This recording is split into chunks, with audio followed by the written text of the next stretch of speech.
بسم اللہ الرحمن الرحیم۔ حدیث شریف میں آتا ہے الدعاء یرد القضاء، دعا تقدیر کو بھی بدل دیتی ہے۔ ہر عمل کی فضیلت اس کے ساتھ مخصوص ہوتی ہے، اسی طرح تقدیر کے اندر تبدیلی پیدا کرنے کی فضیلت صرف دعا کے ساتھ مخصوص ہے۔ جب بندہ کے سارے سہارے ٹوٹ جاتے ہیں اور وہ بے سہارا ہو جاتا ہے اور دنیا کے سارے ظاہری اسباب ختم ہو جاتے ہیں، تو بے سہارا اور غم کا مارا بندہ بڑی عاجزی اور انکساری کے ساتھ بے بسی کے عالم میں اللہ تعالیٰ کے سامنے اپنے ہاتھوں کو اٹھا کر اور اپنی خطاؤں پر نادم ہو کر اپنے مالک اور خالق اور الہ العالمین اور رب العالمین کے سامنے عاجزی اور انکساری کے ساتھ رو رو کر اپنی خطاؤں سے معافی مانگتے ہوئے اللہ تعالیٰ سے دعائیں کرتا ہے، تو اللہ تعالیٰ کا دریائے رحمت جوش میں آتا ہے اور اپنے در کے سائل اور فقیر کی دعائیں قبول فرما کر اس کے اثرات اور ثمرات کو ظاہر فرما دیتے ہیں اور اس کو بڑی بڑی مصیبتوں اور مشکلوں سے چھٹکارا دینے کا فیصلہ فرما لیتے ہیں اور اس کی قسمت اور تقدیر کے اندر بھی تبدیلی فرما دیتے ہیں۔ دعا کی فضیلت کے لیے یہی ایک حدیث کافی ہے، مگر دعا کی وجہ سے جو مقدرات میں تبدیلی پیدا ہوتی ہے وہ تقدیر معلق میں ہوتی ہے۔ تقدیر مبرم میں تبدیلی دعاؤں سے بھی پیدا نہیں ہوتی، خواہ دعا مانگنے والے انبیاء علیہم السلام ہی کیوں نہ ہوں۔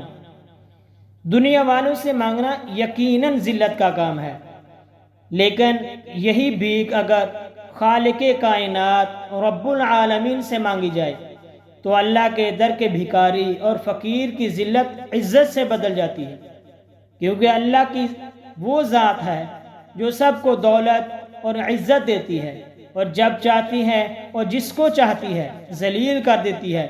بندہ خواہ کتنا بڑا مالدار ہو جائے اور اس کو کتنی بڑی حکومت مل جائے، وہ اللہ کے در کا بھکاری اور محتاج ہے۔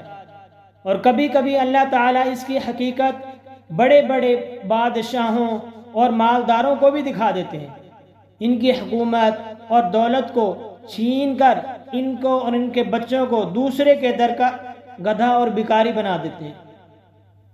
کوئی اپنی حکومت اور دولت پر ناز نہ کرے بلکہ خدا کا محتاج بن کر رہے، اسی میں انسانوں کی کامیابی ہے اور یہی بندے کی عبودیت ہے کہ ہمیشہ اپنے آپ کو ان کے در کا بھکاری ہی سمجھے اور انہی سے دعائیں مانگتا رہے۔ ان سے مانگنے میں خواہ غریب ہو یا مالدار ہو یا بادشاہ ہو کسی قسم کی ذلت نہیں ہوتی، بلکہ اس کی عزت بڑھتی ہے۔ انسانوں میں سب سے بڑی شخصیات انبیاء علیہم السلام کی ہے۔ وہ حضرات اپنے آپ کو ہمیشہ خدا کے در کا بھکاری ہی سمجھتے رہے اور انہی سے مانگتے رہے، اسی لیے ان کو دنیا میں عزت ملی اور آخرت میں بھی عزت سے نوازا جائے گا۔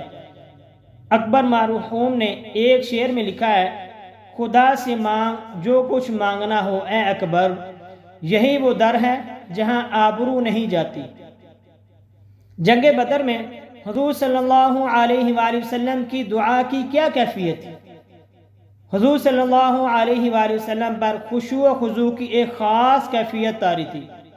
بارگاہ خداوندی میں کبھی سرب سجود تضرع فرماتے، کبھی سائلانہ ہاتھ پھیلا پھیلا کر فتح اور نصرت کی دعائیں مانگتے۔ آپ کی محویت کا یہ عالم تھا کہ آپ کی چادر دوش مبارک سے گر گر کر پڑتی تھی۔ اس وقت آپ نے فرمایا کہ اے اللہ، اگر مسلمانوں کی یہ جماعت ہلاک ہو گئی تو پھر زمین میں تیری پرستش نہ ہوگی۔ دیر تک آپ یہی دعا فرماتے رہے۔ حضرت ابوبکر صدیق رضی اللہ تعالی عنہ نے چادر اٹھا کر آپ کے دوش یعنی کندھا مبارک پر ڈالی اور پیچھے سے آ کر آپ کی کمر سے چمٹ گئے اور عرض کیا، یا رسول اللہ بس کافی ہے۔